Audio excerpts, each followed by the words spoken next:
Propose செய்த S J. Surya, reject செய்த பிரியா பவானி சங்கர். ஆஸ்திரியாவில் ரகசிய திருமணம். கணவர் யார் தெரியுமா?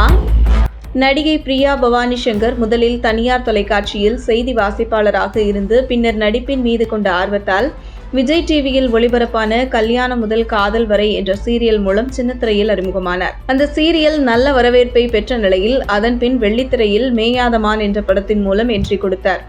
இவர் நடித்த முதல் படமே நல்ல வெற்றியை கொடுத்ததால் அதன் பின் பல படங்களில் நடிக்க துவங்கி இன்று தமிழ் சினிமாவின் தவிர்க்க முடியாத நடிகையாகவும் இவர் மாறியுள்ளார். இந்த நிலையில்தான் பிரியா பவானி சங்கர் வெளிநாட்டில் ரகசியமாக திருமணம் செய்து வாழ்க்கை நடத்தி வருவதாக பரபரப்பு தகவல் ஒன்று வெளியாகியுள்ளது. திரைத்துறைக்கு வந்த பிறகு பிரியா பவானி சங்கரின் அழகில் மயங்கி இவருக்கு சில ஹீரோக்கள் ப்ரப்போஸும் செய்திருக்கின்றனர். குறிப்பாக இன்று வரை திருமணம் செய்து கொள்ளாமல் சிங்கிளாக சுற்றும் எஸ்.ஜே. சூர்யாவுடன் இணைந்து பிரியா பவானி சங்கர் மான்ஸ்டர் என்ற திரைப்படத்தில் நடித்திருந்தார். அப்போது எஸ்.ஜே. சூர்யாவுக்கு பிரியா பவானி சங்கர் மீது காதல் வர அவரிடம் நேரடியாகவே சென்று நாம் இருவரும் திருமணம் செய்து கொள்ளலாமா என கேட்டிருக்கிறார். அதற்கு பிரியா பவானி சங்கர் எஸ்.ஜே. சூர்யாவின் முகத்தில் அடித்தார் போலவே உங்கள் வயது என்ன, என் வயது என்ன என கேள்வி கேட்டு ப்ரப்போசலை ரிஜெக்ட் செய்திருக்கிறார். இப்படி பல ப்ரப்போசல்களை இவரின் ரிஜெக்ட் செய்திருந்தாலும் ஒரே ஒரு ப்ரப்போசலை மட்டும் அக்செப்ட் செய்துள்ளார். பிரியா பவானி சங்கர் தான் நடிகையாக ஆவதற்கு முன்பே ராஜவேல் என்பவரை காதலித்திருக்கிறார். அதுவும் 18 வயதில் தொடங்கிய இவர்களுடைய காதல் இப்போது வரையிலும் தொடர்ந்து கொண்டுதான் வருகிறது.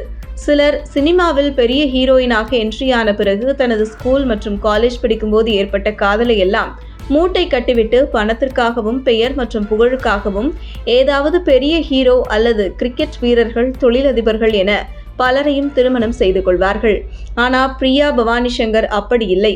அவர் கல்லூரி படிக்கும்போது ராஜ்வேல் என்ற ஒருவரை காதலித்திருக்கிறார். தற்போதும் அவரை தான் திருமணம் செய்து கொள்ள போவதாகவும் முடிவெடுத்திருக்கிறார். ஆனால் பொதுவாகவே சினிமா துறையில் திருமணம் செய்துவிட்டாலே பட வாய்ப்புகள் குறைந்துவிடும் என்பதால் இவர் திருமணத்தை தள்ளி போட்டுக்கொண்டே இருக்கிறார். இருந்தாலும் அடிக்கடி தன்னுடைய காதலனுடன் ஊர் சுற்றுவதை வழக்கமாக கொண்டுள்ள பிரியா பவானி சங்கர் ஆஸ்திரேலியா நாட்டில் இருக்கும் தனது காதலரான ராஜ்வேலை ரகசியமாக திருமணம் செய்து குடும்பம் நடத்தி வருகிறார் என்ற தகவலை சினிமா விமர்சகரும் பத்திரிகையாளருமான பைல்வான் ரங்கநாதன் தெரிவித்துள்ளார். மேலும் ஒரு படத்தில் நடித்து முடித்தவுடன் இவர் சிட்டாக பறந்து ஆஸ்திரேலியா சென்று விடுகிறார். அப்படித்தான் விஷால் நடிப்பில் வெளியான ரத்தினம் படத்தின் ப்ரமோஷனுக்கும் இவர் வரவில்லை. அதேபோல் இன்று கமலஹாசன் நடிப்பில் வெளியான இந்தியன் 2 படத்தின் ப்ரமோஷனுக்கும் இவர் வரவில்லை. இதையெல்லாம் டீலில் விட்டுவிட்டு பிரியா பவானி சங்கர் தற்போது வெளிநாட்டில் தன் காதலருடன் ரகசியமாக குடும்பம் நடத்தி வருகிறார் என்ற தகவலும் வெளியாகியுள்ளது.